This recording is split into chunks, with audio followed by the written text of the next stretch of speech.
nakaraang buwan ay ulat po dito sa 24 oras ang kwento ng batang si Norhaina Casindilan. Siya po yung batang taga Davao na ipinaglihi umano sa Sirena. Agad siyang binisita ng GMA Kapuso Foundation para alamin ang tunay niyang kondisyon. Narito po ang aming ulat. Maliksi, masayahin at tila walang iniindang pasanin. 4 na taong gulang na si Norhaina Casindilan. Hindi tulad ng ibang bata, magkadikit ang mga paa ni Norhaina na ayon sa iba ay animoy isang sirena. Sa una, bago pinanganak, medyo hindi naman lagi magkasakit. Nung pinanganak siya, parang sabi ko, akala ko buong dito nakapikit. Kasi ganyan na palang sirena. Sa 4 na sulok ng munting kwarto na ito na may maliliit na rehas, umiikot ang mundo ni Norhaina. Hirap na kasi siyang gawin kahit ang simpleng bagay tulad ng pagkain. Pag nakaupo yan, hindi niya mahangat yung ano niya.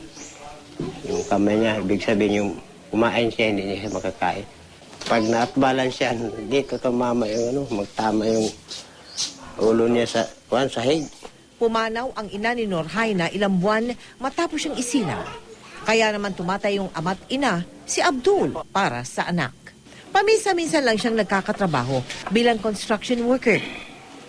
Malungkot ako dahil sabi ko pag ganyan lang siya, may time na mawala na ako sa mundo, paano na? Sana mabigyan siya ng kalayaan niya. Kasi kalayaan naman din yung halimbawa yung mapaghiwalay yung paa niya.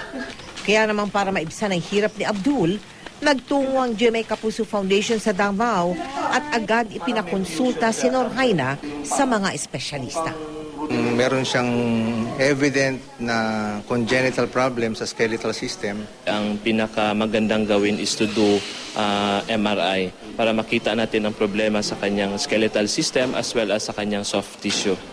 Sa magandang balita na may pag-asang muling makalakad si Norhaina, iisa lamang ang dasal ng amang lubusan nagmamahal sa kanya.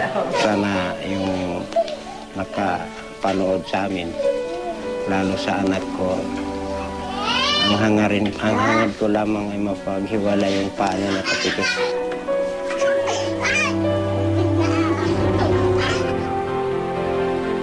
Kinakailangan nga po sumailalim ni Norhaina sa isang MRI bilang paghahanda sa kanyang operasyon. Kaya, Norhaina Abdul, naku, wag kayo mawala ng pag-asa.